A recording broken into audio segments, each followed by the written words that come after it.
Bonjour, bienvenue au podcast On s'écoute. Aujourd'hui, on reçoit Kevin, qui est intervenant spécialisé en dépendance. Donc, on aura l'opportunité de parler, en fait, de son entreprise Aidant de nature, mais aussi de lui, comment est-ce qu'il a vécu la dépendance. Vous allez voir, c'est quelqu'un qui fait pas juste vendre un service, il l'a vécu aussi, puis il a créé le service dont il aurait eu besoin. Une histoire très intéressante. Ouais, puis on a la chance vraiment très adaptée d'avoir aujourd'hui aussi les produits Noah. Donc, merci encore à Noah. Noah de sans nous- alcool. Sans alcool. Donc, merci de nous offrir cette opportunité-là. Puis, on remercie aussi Sophie de Onyx RH, donc, qui nous aide à financer une partie du podcast. Merci, bonne écoute. Bonne écoute!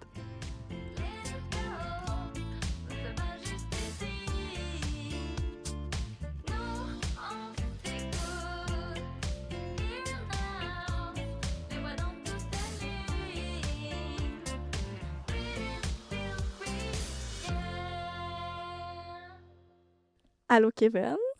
Salut. Bienvenue au podcast On s'écoute. On est vraiment content de te recevoir aujourd'hui. Ben écoute, ça me fait plaisir d'être là, Fait vraiment. que, pour ceux qui ne te connaissent pas, on va commencer un peu par ce que tu fais dans ta vie, tes élans du moment. Yes. Ben dans le fond, ce que je fais, j'essaie de faire de mon mieux, OK, en premier lieu. Pas pire. Avant même de me définir comme un thérapeute ou comme un entrepreneur, ben je suis un humain qui essaie de faire de son mieux. Moi, dans le fond, de ce que j'offre, OK, je suis propriétaire de ADN Aidant de nature, qui est un cabinet, en fait, en relation d'aide. On se spécialise surtout là, pour accompagner les gens qui ont des problèmes d'addiction. Cabinet virtuel, tout se fait en ligne. Je suis un entrepreneur du web. Donc, ça me fait plaisir d'être là, de faire du contenu. Je suis habitué avec le micro. Je suis habitué quand même des caméras, mais c'est le fun de pouvoir échanger là, directement avec des humains. Là. Moi, ça me fait chaud au cœur d'être là. Puis, merci d'avoir accepté. Tu sais, moi, je t'avais rencontré, ça fait quand même 2 ans dans un concours entrepreneurial où tu avais fait un pitch. Puis moi, c'est l'énergie que tu avais, tu sais, tu es dans la relation d'aide, mais on sent vraiment que tu es là pour aider. Tu as une énergie vraiment enveloppante pour une énergie qui a envie d'aider. Fait que j'aimerais que tu développes un peu là-dessus. Qu'est-ce qui t'a amené à vouloir faire de la relation d'aide? Est-ce que tu as toujours senti que c'était ça que tu voulais faire? C'était comme moi je le ressens, c'est naturel pour toi ou il y avait autre chose? Tu sais, le nom de l'entreprise, c'est Aidant de nature. Il y a comme deux sens à ce nom-là. Je pense que fondamentalement parlant, j'ai cet élan-là de m'intéresser aux gens, tu sais,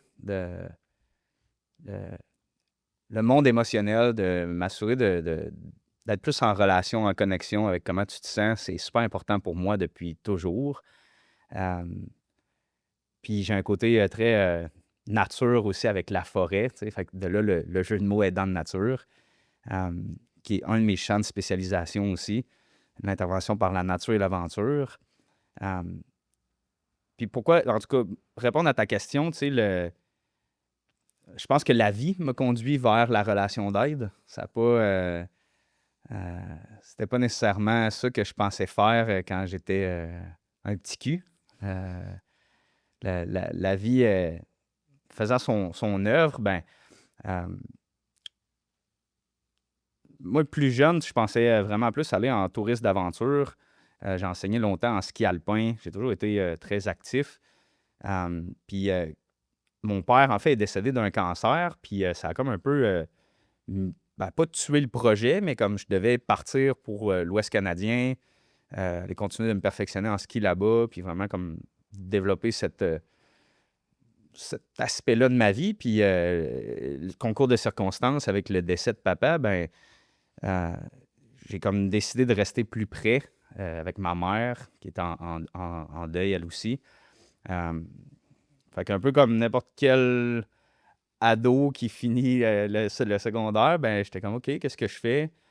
J'ai pas envie de juste faire du bureau, j'ai pas envie de juste faire du terrain.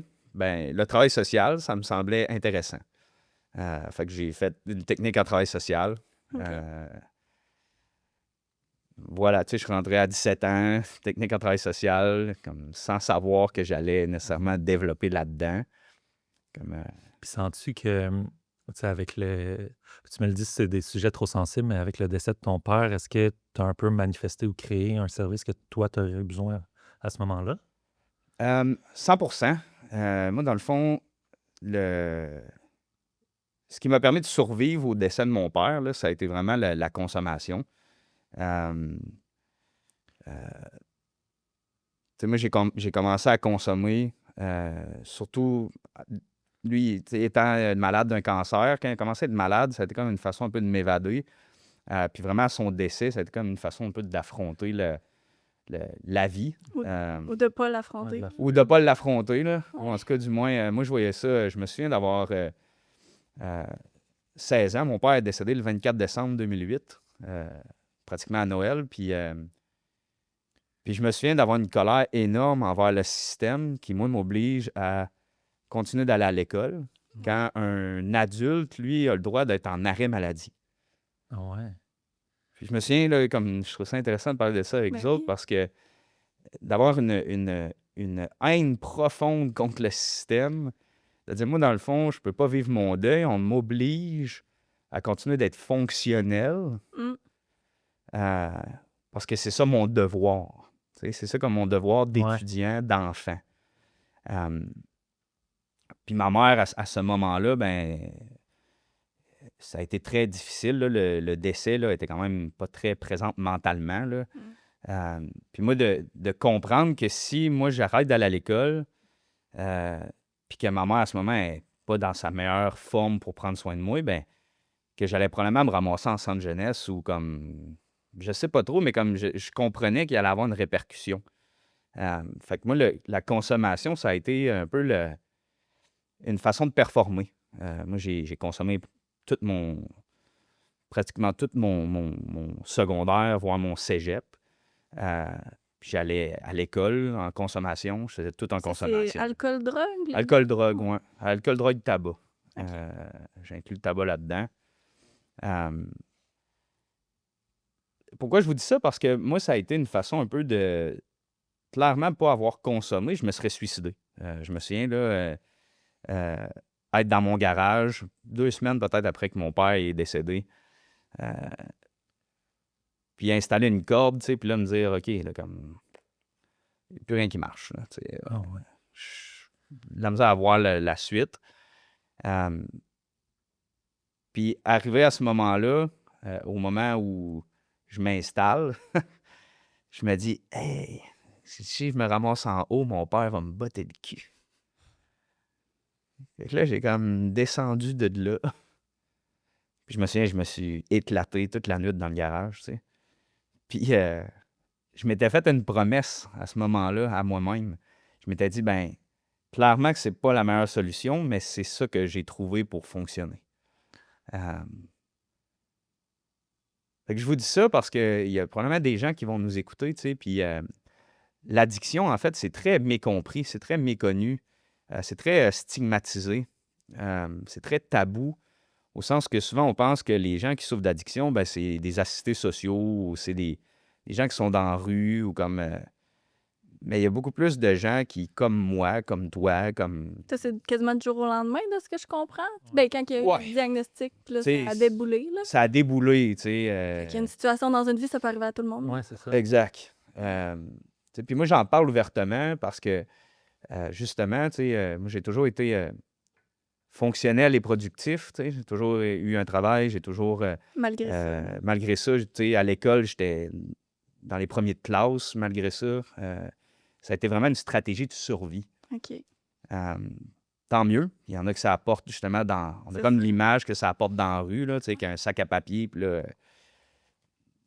Mais c'est pas ça l'addiction, tu sais. Fait que je prends des gros détours, mais pour te répondre, tu sais, ce que moi j'offre aujourd'hui, c'est ce que j'aurais aimé recevoir comme service. Mhm. Euh, Sans blâmer les fraternités anonymes, qui sont des programmes de 12 étapes, qui est un modèle qui est qui est très connu dans le milieu de l'addiction, tu sais. Les alcooliques anonymes, les narcotiques anonymes. Moi, c'est quelque chose qui m'avait été présenté dans le début de mon rétablissement, quand j'ai commencé à vouloir m'en sortir de l'addiction. Puis merci aux fraternités, ça m'a aidé, mais ça me rejoignait pas tant que ça. Mhm. C'est comme si ce qu'on me proposait, c'était comme, ben c'est ça ou pas d'autre chose. Ouais. Donc là, j'étais comme, OK. Au début, j'étais très réfractaire à ça. Jusqu'à ce qu'à un moment donné, ben, tu fais comme un peu, t'abandonnes, là, t'abdiques. T'es comme, bon, ben, OK, je vais essayer ce qu'ils me disent parce que là, sinon, ma vie, elle va juste plus prendre de sens. Euh, Puis quand moi, j'ai commencé à aller mieux, ben, je me suis dit, OK, ben, pourquoi ne pas créer un service que moi, j'aurais aimé avoir, puis qui n'axe pas tant sur la consommation et sur le problème en soi, mais plus sur comment je vais faire pour développer mon autonomie affective, pour éviter de devoir compenser et compulser dans une stratégie d'autodestruction. Parce que quand on s'autodétruit, généralement, ben, la plupart des gens, c'est un peu comme j'ai dit au début, c'est une stratégie de survie. Quand je survis, ben, c'est que je n'ai pas les capacités, je n'ai pas les connaissances, les compétences pour prendre soin de mon monde émotionnel. Mm. Puis ça se peut que ce manque-là, ben, il vienne que peut-être tes parents n'ont pas pu te l'offrir ou ton environnement n'a pas pu te l'offrir. Ça ne fait pas toi une mauvaise personne, mais tu pars avec un peu une prise au bâton. Mhm. Tu n'as pas cette autonomie-là. Tu sais, tu peux l'avoir pour aller travailler, pour faire ton ménage, pour... tu sais, l'autonomie, c'est pas juste Ouais. dans le faire, mais c'est aussi Ouais. d'en prendre soin de soi. C'est vrai. C'est pas tout le monde. Puis est-ce que c'est quelque chose se développe? C'est un peu ça que t'offres, dans le Ouais, fond, là, c'est de prendre des gens qui n'ont pas eu cette éducation-là émotionnelle, puis de leur apprendre maintenant qu'ils sont plus âgés, puis exact. tu sais, qui en souffrent en ce moment. Exact. La plupart des gens tu sais, qui viennent nous voir, ça a l'air drôle à dire, là, mais souvent la rencontre commence avec moi que tu consommes ou pas, ben, je m'en calisse. OK, je suis un peu cru, je suis un intervenant qui est très cru. Mais c'est que c'est pas ça qui m'importe. Parce que que tu veuilles être abstinent ou que tu veuilles modérer, euh, l'approche que moi j'ai développée, le modèle, euh, ne prône pas juste l'abstinence. Personnellement, moi, je suis abstinent. Ça fait bientôt 5 ans que j'ai arrêté alcool, tabac, drogue. Euh, mais ce n'est pas ce que je prône. C'est pas ce que je prône. Au sens où il y a des gens, tant mieux si eux, ils sont bien avec... Ils prennent un verre une fois de temps en temps, par exemple, puis que réellement, au fond d'eux, ils sont réellement bien avec ça. Mhm. Ben, c'est ça qui est important. OK? Moi, je suis personne pour te dire si c'est bien ou non de consommer. C'est juste toi qui le sais, là, dans le fond. Exact. Ouais. Puis c'est de développer cette honnêteté-là avec toi, tu sais. Moi, je sais que pour moi, l'abstinence, c'est plus un outil qui m'aide à continuer d'être autonome affectivement. Je peux pas utiliser ce mécanisme-là pour fuir des émotions. Mm. Si je vis de quoi de difficile, mais je peux pas aller m'évader là-dedans. Après ça, on peut s'évader dans plein de choses. Ouais. Que ce soit Netflix, que ce soit de la crème glacée, que ce soit du sexe, que ce soit... Est-ce que tu traites ça un peu, ces autres addictions-là, ou tu te Ouais. concentres vraiment sur alcool, drogue, tabac? 90% des gens tu sais, qui nous consultent, là, souvent, c'est pour alcool, drogue. Ouais. C'est comme le plus commun. Puis il y a comme un 5 à 10% là, qui vont plus venir pour dépendance autre, que ce soit jeu de loterie de hasard, dépendance à la nourriture, dépendance, j'en vois de plus en plus de cyberdépendance aussi à nos téléphones. Mhm. Parce que de la manière que moi, je vois l'addiction, de la manière que moi, j'en prends soin, en fait, c'est que peu importe ton mécanisme, peu importe ta substance, ben ça revient tout au même où c'est ton manque d'autonomie affective qui fait que tu vas aller compenser dans quelque chose. Les seuls gens qu'on traite un peu moins, que je trouve un petit peu plus... je trouve ça difficile pour les thérapies de groupe, c'est des gens qui ont plus vraiment des addictions graves. C'est pas grave, mais des addictions fortes, en fait, le plus au niveau sexuel. Ça, je les prends pas dans la thérapie parce que, pour donner un exemple classique, là, mettons que j'ai un usager qui, lui, est accro à des services pornographiques, OK? Ou même à des services sexuels, tu sais. Ben, il y a des fortes chances que dans le groupe, j'ai des gens qui ont souffert peut-être d'abus, sexuelle ou des choses comme ça, ben la dynamique, elle devient complexe à gérer. C'est pas impossible, mais je trouve que ça désavantage, ça nuit plus que d'autres choses aux autres membres. Versus que si j'ai, par exemple, on va dire quelqu'un qui, lui, est accro au tabac, puis là, l'autre, ben, est accro au cannabis, ben oui, c'est pas la même substance, mais le mécanisme de fuite, il se ressemble quand même. C'est plus facile de venir quand même chercher les similitudes entre les deux. Euh, Puis ça déclenche moins les blessures Ouais. de un puis l'autre, tu sais.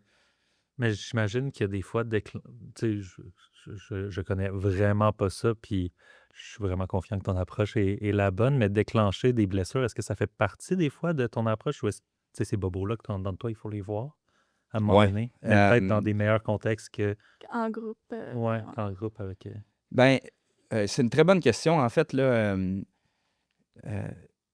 assurément, tu sais, on va venir déclencher des fois des blessures chez des gens par, mettons, moi, je compte mon histoire, puis ça se peut que ça déclenche la personne qui est devant moi. Euh, c- L'idée, en fait, c'est que ça dépend beaucoup du thérapeute puis du facilitateur, ce qui est capable de rattraper la balle au bon.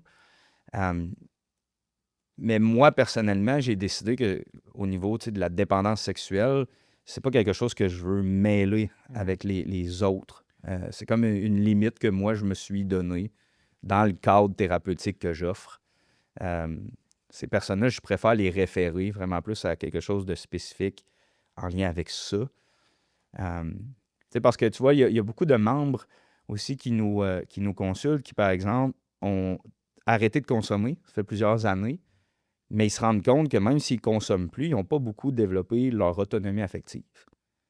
Euh, Quelque chose que je veux profiter de démystifier, en fait, là, même d'éduquer.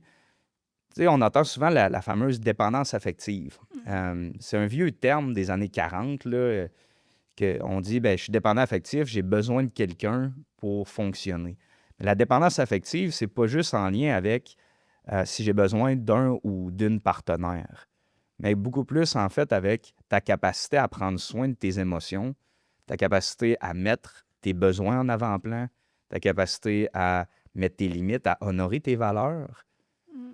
nonobstant de si tu es bien ou pas avec quelqu'un. J'ai des gens qui ne sont pas dépendants affectifs, OK, selon le jargon populaire, qui disent, ben moi, ça fait 10 ans que j'ai pas de relation de couple, par exemple. Ben, je suis pas dépendant affectif, mais il y a toujours tendance à s'abandonner pour les autres. Il y a toujours tendance à s'autodétruire. Il y a toujours euh, tendance à s'oublier, à se mettre de côté, à s'insécuriser. C'est ça, fait que ça peut être autant au travail qu'avec des amis qu'en relation de couple, là, la dépendance affective. C'est pas parce que moi, j'ai tout le temps été en couple dans ma vie, puis on me disait que j'étais dépendante affective, mais je sais prendre soin de moi, tu sais. Uh-huh. Pas parce que t'aimes ça, partager des relations avec quelqu'un que tu l'es nécessairement. Tu sais, c'était de même, c'était vu. T'es tout le temps en couple, ben, t'es dépendant affectif. En tout cas, Ouais, fait que non. 100%. L'inverse est aussi vrai, tu sais. Ouais. C'est pas parce que quelqu'un a toujours été en relation que nécessairement ben, qu'il n'y a pas d'autonomie affective. C'est ça. Pas du tout. Puis l'autonomie affective, tu veux-tu nous expliquer vraiment concrètement c'est quoi? Ouais. Je vais essayer du mieux que je peux. OK? Euh, Ton autonomie affective, en fait, c'est. Ben de un, ça passe beaucoup par ta capacité à te sécuriser. Fait que la relation que tu as avec toi-même. Si, par exemple, tu vis un épisode, je sais pas, des émotions désagréables, là, OK? Toute émotion est positive, OK? Il y a des émotions agréables, puis il y a des émotions Ouais. désagréables. Fait que la colère, par exemple, Colère, tristesse, surprise, dégoût. positif dans le sens que ça a un message à véhiculer, puis ça doit être vécu. Exact. Ok. Exact. C'est dangereux, moi, à mon humble avis, tu sais, de dire, ah, je vis une émotion négative. Ouais, Ouais. tu le vires dans refouler ou... Exact. ton- J'essaie de fuir cette émotion-là qui est C'est pas- désagréable. Tu Ouais. sais. L'autonomie affective, ben, de un, c'est d'être capable de reconnaître mes émotions désagréables, mais surtout d'être en relation avec elles. Mm. Si je vis de la peur, ben, d'être capable de, un, me dire, hey, Kevin, en ce moment, j'ai peur. OK, mais ça, c'est une première étape, mais qu'est-ce que je fais avec ma peur? C'est quoi la relation, c'est quoi le discours que j'ai avec moi par rapport à cette émotion-là que mon corps n'a pas envie de vivre. Mm. Plus je suis autonome, plus je suis capable d'accueillir ça, puis de là, moi, me parler, puis de me sécuriser. Parce que généralement, quand j'ai eu un attachement qui a été sécuritaire, ben, mon environnement m'a appris à être capable de me rassurer, à valider comment je me sens. Ouais. Tes parents t'ont rassuré. Tu sais, la voix que tu as en ce moment qui te rassure par rapport à tes émotions, c'est un peu l'écho de la voix de tes parents quand tu étais petit, si tu as eu cette Exact. éducation-là. OK. Mm. Exact. Fait que si tu ne l'as pas eu, naît de ça ce que moi j'appelle un conditionnement. Fait que peut-être que je vis avec une blessure, une voix dans ma tête, un conditionnement, quelque chose qui a été conditionné, que je suis conscient ou non, OK? Qui me joue des tours, qui vient peut-être m'invalider. Fait que là, j'ai de la peine. Mm. Puis là, je me sens mal d'avoir de la peine parce que on m'a pas appris à ce que ça soit bien vu. Ouais, ouais. Tu sais, où on m'a comme... L'environnement m'a dit, ben si tu as de la peine, tu refoules ça, puis faut que tu avances dans la vie, il faut que tu Ouais. ailles bien. Ben là, moi, quand je refoule ça, consciemment ou non, mon conditionnement, peut-être qu'il me vend l'idée que moi, ben je suis trop, je dérange. Mm. Fait que là, si j'exprime ma peine, ben je dérange. Ouais, t'es pas correct. Je suis pas correct. Mhm. Exactement. Mm. Puis ça, quand on est autonome affectivement, la première chose qu'on vient de développer, c'est surtout ça que les gens ils viennent développer en premier en thérapie, c'est mon niveau de conscience. Parce que quand je ne suis pas conscient, je suis en mode survie, cette voix-là, ce conditionnement-là qui me dit que je ne suis pas correct, je ne l'entends même pas. Ouais.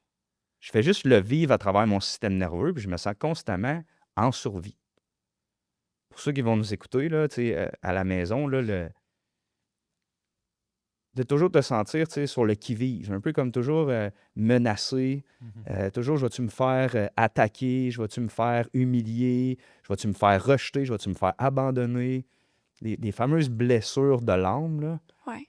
ben, c'est souvent dû au conditionnement. Fait qu'il y a une voix quelque part inconsciemment qui tire les ficelles un peu derrière ça. Exact. OK. Puis c'est là que plus je développe mon autonomie affective, plus je suis capable de prendre conscience que cette voix-là, le conditionnement me parle, mais que je ne suis pas ce conditionnement-là. Donner un exemple, moi, le conditionnement qui opère ma vie avec mes blessures, moi, j'ai peur de ne pas être aimable. C'est ça le conditionnement qui opère chez nous. OK. Okay? Si je ne fais pas attention, bien là, je vais commencer à essayer de plaire, par exemple, à tout le monde. Fait que pas digne de leur amour, c'est ça. Exact. Parce que si moi, je déplais, ben on ne m'aimera plus. OK? La bonne nouvelle, c'est que en vous le disant consciemment, puis en accueillant que ça fait partie de ma blessure puis de mon histoire, j'en suis plus l'esclave. Fait que t'en es conscient, mais le fait de le voir n'est pas suffisant pour le faire partir. C'est vraiment un travail. Ouais. Est-ce que plus le temps avance, plus tu as l'impression que ce conditionnement-là s'affaiblit ou à un moment donné, il faut comme accepter que je suis, pas je suis ces blessures, mais ils font partie de moi, Ouais. puis je dois vivre avec jusqu'à la fin de ma vie. Je pense qu'il y a différentes approches. Moi, de la façon dont je vois les choses, mon plus gros... j'essaie de trouver en français, là, mon plus gros relief, là, de m'en libérer, c'est de reconnaître que je porte cette blessure-là. Parce que quand j'accepte que je la porte, ben là, elle arrête de dominer. Mhm. OK? Mais après ça, bien entendu, ça ne se fait pas du jour au lendemain. OK? Je peux en être conscient qu'il y a une première étape, mais peut-être que là, j'en suis conscient, mais je ne sais pas quoi faire avec. Je l'entends, mais elle est quand même là. Puis je me laisse quand même convaincre de cette voix-là. OK? Faire un parallèle avec l'addiction. Moi, je dis souvent que les gens, quand ils souffrent d'addiction, ils ont un petit crosseur dans leur tête. OK? C'est le conditionnement qui, lui, essaie de te vendre quelque chose qui est un peu un sophisme. C'est pas vrai. C'est pas une vraie réalité. C'est pas une vraie vérité. Lui, il dit « Ah, mais si tu fumes, tu vas être bien mieux. Ouais. » Rationnellement, toi, tu le sais que tu seras pas mieux. Mais il y a quand même une voix qui essaie de te convaincre. plus tu apprends à entendre cette voix-là, puis à venir la rassurer, plutôt que d'essayer de la nier. Dire, ah, ben merci de vouloir prendre soin de moi. En ce moment, tu as raison, je suis stressé, puis ça me ferait du bien de me détendre. Merci de m'envoyer ce message-là. Là, tu trouves un autre moyen de te détendre. Exactement. Ouais, Parce que c'est mon bon ça. besoin, il est réel. J'ai besoin probablement de Ouais. me détendre. Mais la voix, le schéma neuronal qui est tapé dans ma tête, ben lui, il est erroné. Puis quand je souffre d'un manque d'autonomie affective, ben c'est un peu la même chose. C'est erroné dans ma tête. Fait que là, ben, ça se peut que j'essaie de me rassurer, mais pas de la bonne façon. Hmm. Fait que là, c'est là que la voix, le crosseur, il prend toute la place, il domine. Puis là, ben, ça m'apporte à faire des gestes qui ne sont pas alignés avec moi, Hmm. qui je veux être. C'est vraiment intéressant, je trouve. Ben, moi, en tout cas, ça a été une révélation là, quand tu as dit rassurer cette voix-là, plutôt que de la tasser. Tu sais, parce que, mettons, je fais un parallèle avec moi. Tu sais, ça fait 4 ans que je bois plus d'alcool. Puis, tu sais, moi, c'était vraiment je pourrais dire une addiction à ce moment-là. Au point que l'abstinence, moi, c'est le meilleur outil que j'ai. Tu sais, je ne boirais pas pour le plaisir, c'est souvent pour fuir quelque chose. Fait que je suis mieux de faire face à ça. Mais dans le temps, quand j'ai arrêté de boire, souvent, tu sais, j'ai arrêté plusieurs fois, puis ça fait de la difficulté parce que, tu sais, mettons, je voulais arrêter de boire, mais j'avais cette voix-là qui disait t'es stressé, bois, ou t'es en contexte social, ça irait mieux si tu bois, mais je faisais juste la tasser. Puis Mhm. ça accumulait une genre de tension qui faisait juste renforcer finalement le besoin. Tu sais, c'était comme, ben là, t'es encore plus stressé. T'es encore plus stressé. Puis là, je la tassais jusqu'au moment où que je dise, ben, t'as raison, puis je recommence à boire. Mhm. Fait que c'est vraiment, en tout cas, je trouve ça bon comme truc de la rassurer, puis de l'accueillir. Je me le prends en note, clairement. Parce que tu sais, l'alcool, oui, je l'ai tassé, mais il y a d'autres mécanismes de fuite. Finalement, tu sais, Mhm. après, tu tombes dans la nourriture, tu tombes dans ci. Ouais. Est-ce que c'est une course sans fin à un moment donné? Tu sais, ben, moi, j'ai l'impression que c'est ça, ou est-ce que, tu sais, T'as-tu j'ai développé peut-être pas ton autonomie d'autonomie affective? affective. C'est ça, je ne l'ai pas développé. Ça serait Bon, quoi la elle est prochaine née, elle a étape? compris, hein? Ouais, c'est ça. Euh, J'aurais écouté le Mais, début du tu podcast. sais, on dirait que dans la vie, il y a des personnalités addictives. Tu sais, Fuchs, je l'ai tout le temps trouvé, il est tout dans tout. Tu sais, dans de quoi, Intense dans c'est tout. obsessif. Ben, Ouais. obsessif, c'est relatif, là. Puis moi, au contraire, j'aime ça toucher à tout, mais chill, tu sais, Ouais. ben relax. Fait que quelqu'un comme moi, mettons, c'est où est-ce que cette voix-là qui a besoin d'être rassurée va être tout le temps présente? C'est quoi comme la solution? Ouais. J'adore ça, OK? Prendre une petite gorgée. De Sans sans alcool, alcool. sans alcool, on va quand même le mentionner. Ben, ta question, en fait, est géniale, OK? Justement, si je fais le comparable avec ce que nous, on offre, avec le processus DNA, la dépendance non active, si je fais le comparable avec les 12 étapes, par exemple, parce que nous, on est un programme qui a un non-12 step, on n'est pas basé sur les 12 étapes. Moi, je vois pas l'addiction comme étant une maladie. OK? Déjà, c'est une grosse différenciation.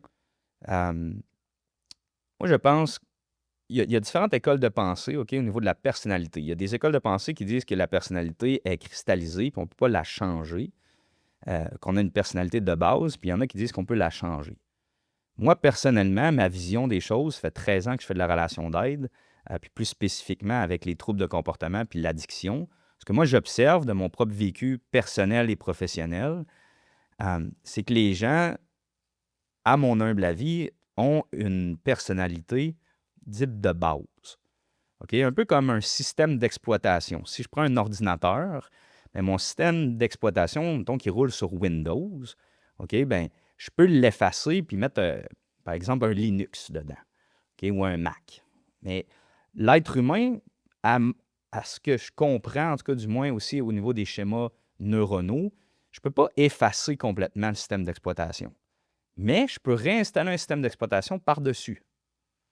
Fait que là, c'est comme en back-end, en arrière-plan, ben, tu as ta personnalité de base, puis on peut venir recréer des nouveaux schémas neuronaux qui là nous permettent d'utiliser une autre facette, une autre forme. OK?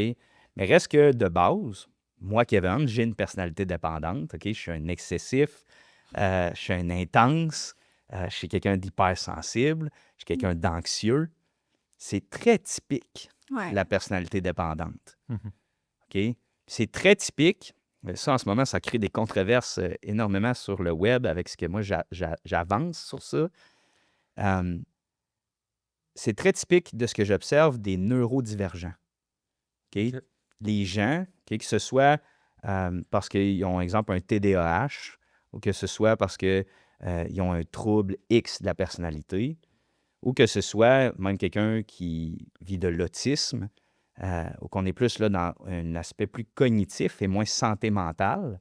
Moi, je mets tout le monde dans le même panier parce que c'est tous des gens que leur façon de réfléchir est différente de la norme. Ouais. C'est ça que ça veut dire un neurodivergent. Ouais. Tu as les neuroatypiques, qui est comme la norme, la masse qui fonctionne selon une norme. Puis tu as toutes les autres.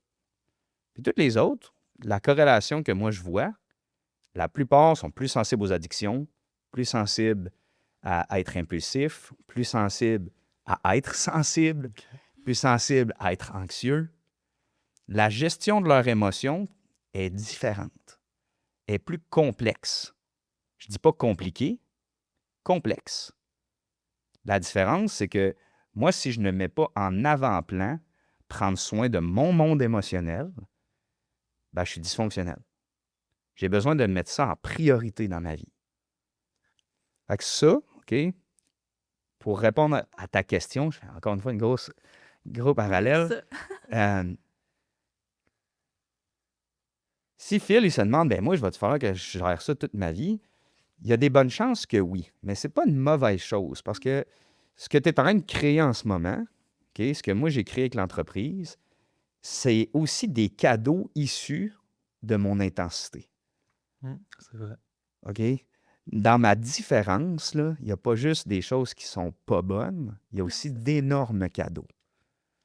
OK? Un enfant qui se complaît à jouer 1 heure de guitare par jour risque peut-être de devenir un guitariste extraordinaire, mais le guitariste intense, le jeune intense qui, lui, veut jouer 7 heures, 8 heures par jour, entre moi et toi, il y a plus de chances de devenir un guitariste professionnel. Fait que je sais pas si tu as observé ça, mais dans ceux qui sont vraiment plus reconnus dans leur domaine ou qui ont accompli des grosses affaires, est-ce que c'est plus typique d'avoir des gens neurodivergents? Quand même, puis tu sais, de plus en plus, je pense que les tabous éclatent. Des gens qui, comme moi, se prononcent avec avoir eu des problèmes d'addiction. On le voit de plus en plus dans des stars, exemple d'Hollywood. Bien plus de monde qu'on pense, là, Ouais. ont consommé, tu sais. Puis maintenant, on choisit l'abstinence. Mais c'est tous des gens qui ont connu beaucoup de succès. Oui, le lifestyle joue, mais reste que c'est des gens qui, probablement, ont aussi une ambition énorme. OK? Fait que c'est pas mal en soi. Moi, ce que j'aime bien dire aux gens, c'est qu'aujourd'hui, moi, mon intensité, je l'utilise pour me construire plutôt que m'auto-détruire. Ah ouais. C'est là la différence. Est-ce que je vais être intense si je décide que moi, je me remets au sport puis que là, ben, je suis intense? Je vais le faire à 110%.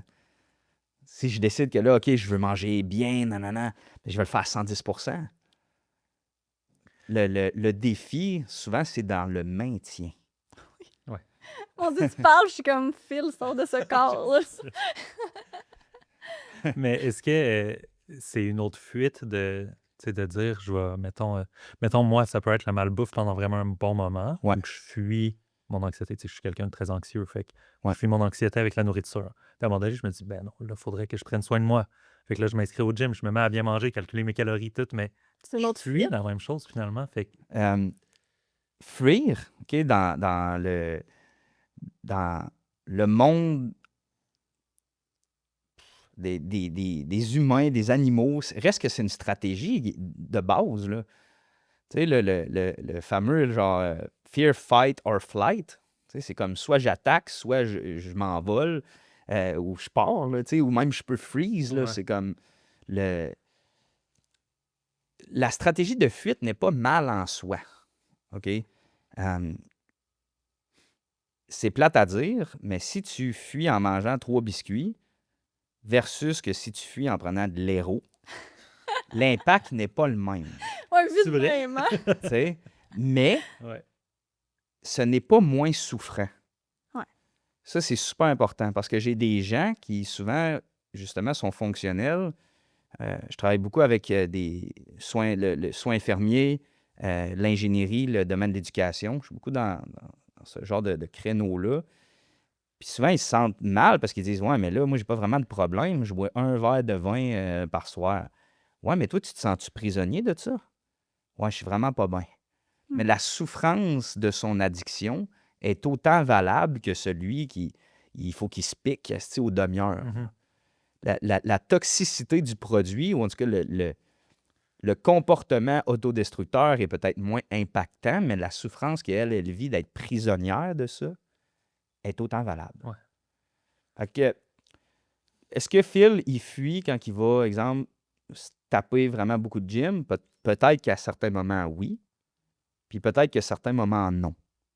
OK? Peut-être qu'à un certain moment, le mécanisme reste que c'est quand même sain d'essayer de compulser de l'énergie ou ton anxiété, exemple, dans du sport.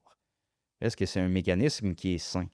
Si je commence à détruire toutes les sphères de ma vie pour faire juste ce sport-là, là, je suis dans Mhm. une obsession, compulsion énorme. C'est vrai, il faut tout le temps regarder qu'est-ce que ça impacte tes gestes Ouais. aussi autour de toi. Ouais. Puis sûrement prendre un moment de s'assurer que une des sphères, c'est de l'introspection puis de la méditation sur les raisons qui me poussent à Ouais. faire ces petites actions-là qui sont de la fuite, mais bénéfiques pour moi. Ah ah. Ouais. Tu sais, quand même prendre en considération, là, ça aussi, là, tout être humain, tu sais, là, moi, je travaille plus tu sais, avec des traits de personnalité dépendants, mais tout être humain, on est des êtres très dépendants. Mm. Notre autonomie affective, OK, vient du fait ben, que je dépends des autres pour la développer. Ouais, de base. Là, les De enfants, base. c'est ça. C'est vrai. Faut OK? qu'ils dépendent des adultes pour Mhm. pouvoir, après ça, se sentir en Ouais. sécurité. Fait que du moment qu'on est dans un monde où que les adultes l'ont pas développé, on est comme un peu perdu. Tu sais, Ouais, là, c'est là que ça devient intéressant, par exemple, comme nous, avec les thérapies de groupe. C'est ça qu'on vient recréer. On vient recréer un environnement sécuritaire, Mm. un gym à émotion. OK? Moi, c'est comme ça que j'appelle les séances, où je viens me pratiquer, en fait, à être en relation avec mes émotions et où on me valide dans mes émotions, Ouais, c'est plutôt beau. que de m'invalider ou de me faire douter. On valide, OK, t'es fâché, ben, on t'accueille dans ta colère. Puis là, toi, tu te sens tout croche, tu n'es pas habitué à cet espace-là sécuritaire, puis encore moins d'être devant des humains, puis là, de dire, hey, ils vont peut-être me rabaisser, ils vont peut-être Mhm. utiliser le fait que je suis en colère, puis ils vont tourner ça contre moi, puis là, non. Là, mon système nerveux s'apaise. Parce que dans le gym, je viens entraîner mon corps à être en relation, en sécurité avec mes émotions devant d'autres êtres humains. Ça, OK, c'est là que je vais en venir pour répondre à ta question. Moi, je prône, que ce soit par les thérapies, exemple, qu'on offre, ou que ce soit par différents autres moyens, des cercles de partage, des retraites, des fraternités, c'est super bon, d'avoir un lieu quand on est neurodivergent, puis qu'on a surtout un problème avec, on a en tout cas une tendance à l'addiction, d'avoir un lieu sécuritaire où je peux me donner rendez-vous pour prendre soin de mon monde émotionnel. Moi, je crois que c'est quelque chose que je dois cultiver toute ma vie, comme un athlète continue de cultiver toute sa vie son corps au gym. C'est pour ça que j'appelle ça le gym à émotion. Mhm. OK? La capacité de prendre soin de mes émotions, ce n'est pas acquis. Si j'arrête de l'entraîner, je peux quand même régresser. Comme quelqu'un qui a perdu beaucoup de poids, ben peut-être que là, il a donné de quoi d'intense. Puis après ça, s'il veut maintenir son corps, il y a quand même un travail de maintien à faire. Moi, c'est souvent ce que j'invite les gens à faire une fois qu'ils ont terminé l'intensité de la thérapie. Il y a beaucoup de gens qui continuent d'être dans notre environnement pour une deuxième fois, une troisième fois. Il y en a qui restent avec nous plus d'1 an. La thérapie est sur 3 mois, mais qui restent avec nous plus d'1 an parce qu'ils ont réglé leurs problèmes d'addiction, mais goûtent et bénéficient en fait d'entraîner leur autonomie affective.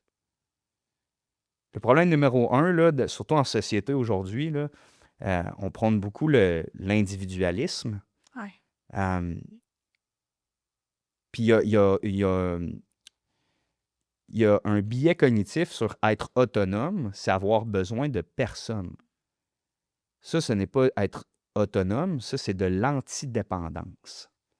J'ai tellement peur d'être dépendant de quelqu'un que je me dis, si je fais tout seul, là, je suis autonome. C'est glorifié, ça, souvent, je Ouais. trouve, là. Mais on est ensemble, on est en communauté, tu sais. Puis chacun a des forces, des faiblesses pour toutes sortes d'affaires. Mm. Mm. La meilleure exemple que je peux te donner, souvent, c'est comme ça que j'explique ça aux gens qui viennent nous voir. Un enfant, si je pose la question, un enfant qui est à l'école puis il ne sait pas comment attacher ses souliers. OK? Cet enfant-là, lequel est le plus autonome entre celui qui lève la main puis qui dit « Hey, Lénie, je ne sais pas comment attacher mes souliers, est-ce que tu peux me le montrer? » Celui qui dit « Non, moi je suis capable du seul, qui s'en va se cacher dans le coin. » Ou bien celui qui dit « Lénie, est-ce que tu peux attacher mon soulier? » Demander de l'aide pour te faire montrer, Exact. c'est vraiment l'idéal. Ouais, puis le monde a tellement de la misère à demander de l'aide parce que ça suggère de reconnaître ses faiblesses. Ouais. Puis, je sais pas d'où que ça vient, ça. On dirait que les gens détestent reconnaître leurs faiblesses.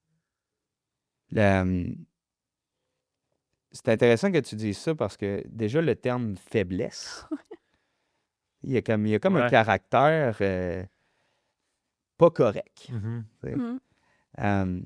Moi, j'aime bien utiliser, on s'en rapproche, mais de me montrer vulnérable. Mais là, de se montrer vulnérable, ça veut dire que je peux me faire écraser n'importe quand. Là. Une fourmi, là, c'est vulnérable en tabarnouche. Là.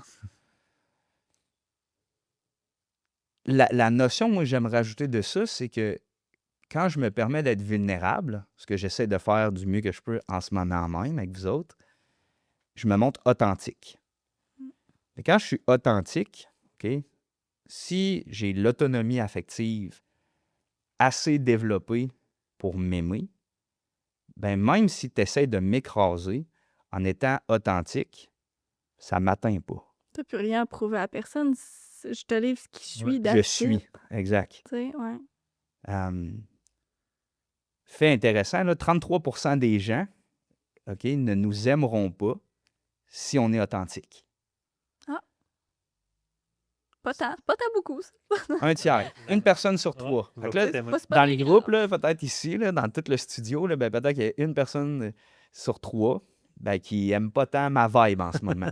Mais être authentique, ça, c'est une autre affaire. Tu sais, se rendre à s'accepter à 100%, c'est un gros travail, ça aussi. Comment que t'es passé par là, toi? Ben, Ben, écoute, je pense que c'est parfaitement imparfait. ouais. OK? J'essaie du mieux que je peux, mais moi aussi, j'ai des blessures. Moi aussi, j'ai un ego. Tu sais, je pense qu'être authentique, ça passe beaucoup par reconnaître son histoire, reconnaître justement qui on est. Dans l'autonomie affective, tu sais, un concept qui est super important, c'est d'accepter que je suis faillible. Pas faible, Mhm. faillible. Que je suis sensible à pouvoir échouer. Être faillible, on est des êtres faillibles, on peut commettre des erreurs et y avoir des échecs.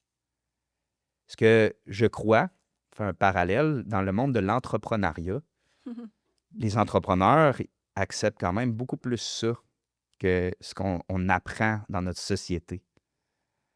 Je ne dis pas que c'est plus facile, mais souvent, dans l'entrepreneuriat, on fait face à beaucoup d'échecs. Puis on n'a comme pas le choix de faire « OK, ça fait partie du process ». Mais dans mon humanité, ben, ça fait partie du process. Je ne peux pas être parfait. C'est impossible. C'est une pression ben trop énorme d'essayer d'être parfaitement parfait. Ouais. C'est comme je développe une haine de moi. Mm. Parce que t'es jamais parfait, fait que jamais Exact. parfait de toi. Est-ce qu'il y a des sociétés, c'est-tu un problème de notre société à nous ou ou c'est vraiment généralisé à l'être humain qui cherche la perfection pour une raison qui peut être biologique même? C'est une bonne question. Je ne saurais pas te Tu répondre. saurais pas me Non, répondre. C'est comme Kevin, dis-moi toutes les tu réponses. vas, je ne saurais pas te répondre. Tu piques quand même ma curiosité à savoir si est-ce que c'est culturel comme phénomène ou Mhm. c'est vraiment propre à l'humain. Je ne veux pas m'avancer là-dessus Non. parce que je ne le sais pas. OK. Mais tu piques ma Je vais faire curiosité. des recherches tantôt. Je t'écrirai pour te dire. Je l'écrirai en commentaire aussi. Finalement, le résultat des recherches, c'est. Je sais pas. Moi, je voulais savoir, être dans la nature, on n'en a pas parlé. Comment Ouais. tu peux l'intégrer à tes thérapies? Parce que c'est en ligne, tes thérapies. Ouais. Puis comment tu l'intègres? Puis pourquoi? Puis qu'est-ce qui en C'est ressort de une ça? très bonne question. Euh, à la base, OK, moi, j'ai fait une technique en travail social, puis j'ai fait aussi un baccalauréat en intervention plein air. OK? Moi, je me suis beaucoup spécialisé par, justement, l'intervention par la nature et l'aventure. Avant de faire les activités que j'ai aujourd'hui, moi, je travaillais beaucoup en communauté autochtone.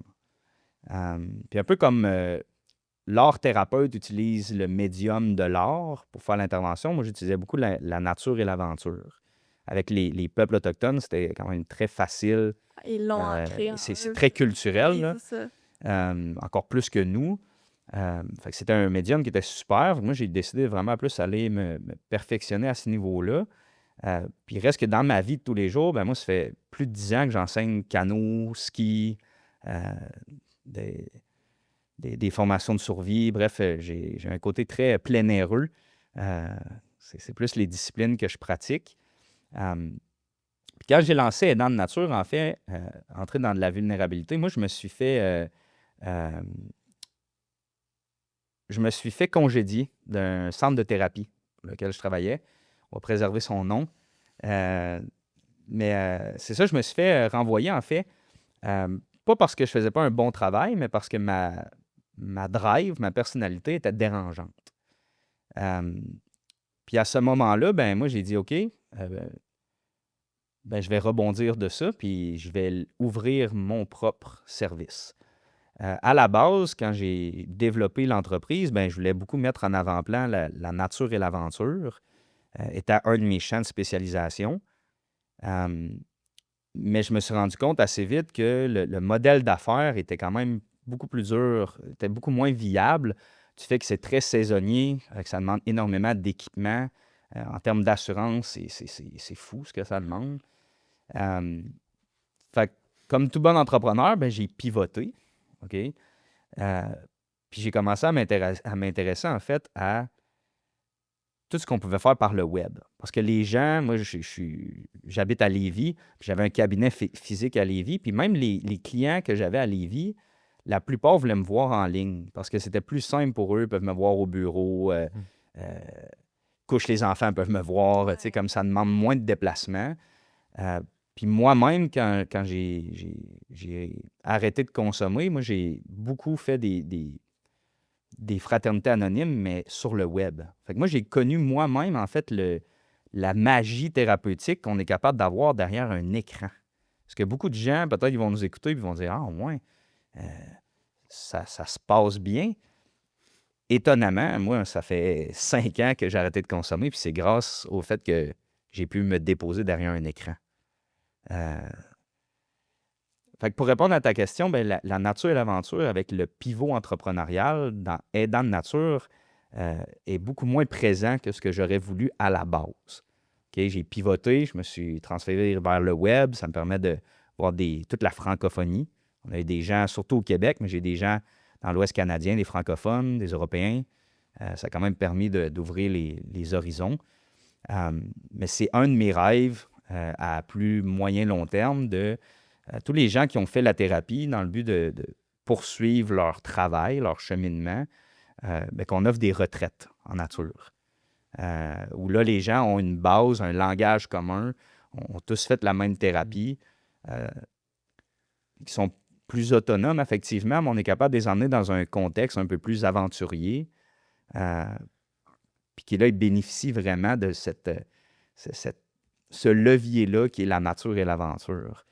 Mais la nature, au-delà de ça, ça peut quand même être conjoint à ta thérapie. J'imagine que ça a des bienfaits. 100%. Je sais pas si tu le conseilles aux gens que tu rencontres ou Euh, de se ressourcer en nature, je sais pas. Que 100%. ça fait du bien, hein? Tu sais, le reste que, par chance, ça évolue, mais tu sais, de plus en plus, exemple au Québec, là, au niveau des bienfaits reconnus par la médecine, tu sais, au niveau de la nature et de l'aventure, on est comme 40 ans comme en retard versus les communautés plus anglo-saxonnes. Mais de plus en plus, tu sais, les médecins même en prescrivent. C'est-à-dire, toi, tu fais de l'anxiété, mais comme, va prendre 4 marches dans le bois tous les jours. Là, tu sais, comme, Les médecins prescrivent ça? de plus en plus. Ouais, Ouais. Euh, je suis content. Fait que ça, il y a quand même une avancée vers ça. Reste que c'est très paradoxal du fait que moi, tout est en ligne. Mais dans ce que moi, je fais tous les jours, tu sais, je prêche beaucoup par l'exemple. Fait que, tu sais, les gens qui ont accès à, ben, OK, ben, Kevin, lui, il fait quand même beaucoup de trucs de plein air. Ben, si ça peut les encourager à eux, à aller chercher de l'adrénaline, à aller chercher du plaisir, Ah oui, parce que de l'aventure, on en a tous besoin 100%. d'essayer des nouvelles affaires. Ça fait partie. L'humain a besoin d'expérience Puis on est dans la vie. tellement dans une société routinière, puis Ouais. on est décalé par rapport à notre réelle nature ou qu'est-ce qu'on a. Mm. Tu sais, on était nomades il y a je sais pas combien d'années, là, je ne m'avancerai pas sur les chiffres, mais tu sais, une bonne partie de l'humanité a été nomade avant d'être sédentaire, puis là, ça a beaucoup tu sais, accéléré. Mhm. Mais Pas savoir où ce que demain nous amène, tu sais. Ouais. Puis, Puis là, dans tes projets, tu m'avais glissé dans nos discussions avant le podcast un nouveau projet, quelque Ouais. chose que tu développes en même temps ou avec, j'ai aucune idée c'est quoi, mais Peux-tu nous en je veux parler? savoir. Ouais, peut-être une petite primeur. Ouais. De plus en plus, en fait, là, nous, ça fait 2 ans là, qu'on opère, moi puis ma petite équipe. Puis ce qu'on se rend compte, j'en ai glissé un mot tantôt, mais les données nous montrent que les gens qui adhèrent beaucoup à nos services, c'est des gens qui sont... C'est des gens qui ont tendance... Ben, pas tendance. Je reprends ma phrase. C'est des gens, en fait, des professionnels qui, pour eux, ben, l'addiction n'a pas nécessairement un problème, exemple, au niveau financier, au niveau de leur famille, au niveau de leur travail. C'est des gens qui, selon notre société, sont très fonctionnels. Tu sais. De plus en plus, ben, on regarde, en fait, pour élargir les horizons. Puis, oui, d'aider au niveau de l'addiction, mais d'aider aussi tous les guerriers qui prennent soin de tout le monde, nos infirmières, nos préposés, les autres Les intervenants, sauveurs, là. les sauveurs, là, tu sais. Ces gens-là, ben, en ce moment, je ne vous cacherai pas, tu sais, dans comment ça se passe d'un point de vue québécois, ces gens-là ont une lourde charge, puis ils prennent soin de tout le monde, mais qui prend soin d'eux? Puis de plus en plus, moi, ce que j'observe, ben, c'est qu'il y a beaucoup de comportements autodestructeurs chez ces personnes-là qui sont un peu saturées en ce moment par le système, qui portent énormément de charges sur leurs épaules. Fait qu'on commence à ouvrir de plus en plus les portes à nos sauveurs, tu sais. Puis d'essayer de leur offrir un lieu rapide, en fait, pour eux venir prendre soin de leur santé mentale. Puis que ce soit un peu, surtout en lien avec l'addiction, mais que ça soit beaucoup moins tabou d'en parler. Moi, c'est pour ça que j'ai décidé, il y a 2 ans, quand j'ai lancé l'entreprise, de dire, ben, je vais parler publiquement de moi, Kevin, qui a fait de l'intervention toute sa vie, mais j'étais un intervenant très compétent, mais qui souffrait en silence dans un problème d'addiction quand même. Mm. Il y en a beaucoup plus qu'on pense. Vous seriez surpris de voir le nombre d'infirmières, de professeurs et d'ingénieurs que j'ai dans mon service. Les gens ne pensent pas ça, mais ils survivent, là. Comme pour beaucoup, là. C'est pas parce que j'ai eu un bon travail, une bonne éducation en termes scolaires, ben, que je suis autonome affectivement. Fait que c'est un peu sans dire, il n'y a rien de nouveau en soi, mais on dirige de plus en plus, en fait, on se dirige de plus en plus à essayer d'aller rejoindre ces professionnels-là qui, eux, aident tout le monde, mais personne vraiment leur offre quelque chose d'approprié ou de personnalisé. Euh, qui, eux, en plus, ben, surtout si je vais avec l'addiction, la plupart ne vont pas se permettre ou ne vont pas envisager l'idée d'aller faire une thérapie fermée, puis d'aller s'exclure pendant 21 jours, 1 mois, 2 mois, hors société. Mais quand on leur parle de faire une démarche qui est 100% à la maison, qui est très intensive, on a quand même 3 thérapies de groupe par semaine, plus les modules de formation, plus ils ont accès 24 heures sur 24 avec moi, ils peuvent m'écrire s'ils ont besoin. Ben c'est plus accessible. Ça vient déjà leur donner plus le goût de débuter une démarche plutôt que de rester en silence et de dire, ben là, je peux pas arrêter de travailler, je veux pas quitter mes enfants. Qu'on se rend compte de plus en plus que ce qu'on offre ben, correspond beaucoup à ce genre d'archétype-là, de professionnels-là, qui au final veulent de l'aide, mais ils sont peut-être pas prêts là, comme aller cogner aux portes habituelles Ouais. qui sont offertes. Tu sais. Peut-être le fait qu'ils sont, eux, en train d'aider les gens, ils se disent, ben, j'ai pas besoin d'aide. Moi, ça serait un peu comme reconnaître qu'ils sont pas dans la bonne posture pour aider les gens si eux-mêmes ont besoin d'aide, ce qui est complètement faux. Mais peut-être que c'est un processus mental qui se passe en eux. Probablement, puis là, on s'amuse, on discute, tu sais, probablement, si je reprends tes mots, ben, qu'ils se sentent faibles. C'est une faiblesse, tu sais. Moi, j'aime bien dire quand j'ai un intervenant, un psy, une infirmière, peu importe, qui est devant moi, puis que je sais que c'est difficile pour elle, pour lui, de nommer qu'il a besoin d'aide. Moi, j'aime bien lui poser la question, quand tu vas chez le dentiste, là, ton dentiste, là, penses-tu que des fois, il y a des caries? Ben ouais, là, c'est comme peut-être moins que du monde parce qu'il sait comment prendre soin de sa santé buccale, mais ça se peut quand même s'il fait attention qu'il y a une carie. OK, puis est-ce que lui, il va auto-traiter sa carie? Ben non, il va aller voir un autre dentiste. OK, mais c'est exactement la même chose. Tu sais, Un regard extérieur, ça peut toujours faire du bien. Ouais, vraiment. tu sais, moi, le premier, en fait, longtemps, je me disais, j'ai les connaissances, j'ai les compétences, j'aide le monde, je suis capable de le faire moi-même tout seul. Mais ça n'a jamais fonctionné.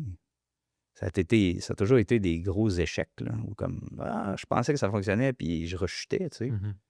Jusqu'à ce que je décide de comme, OK, ben je vais appliquer ce que moi, je recommande, dans le fond, là, tu sais. Tu es allé en thérapie?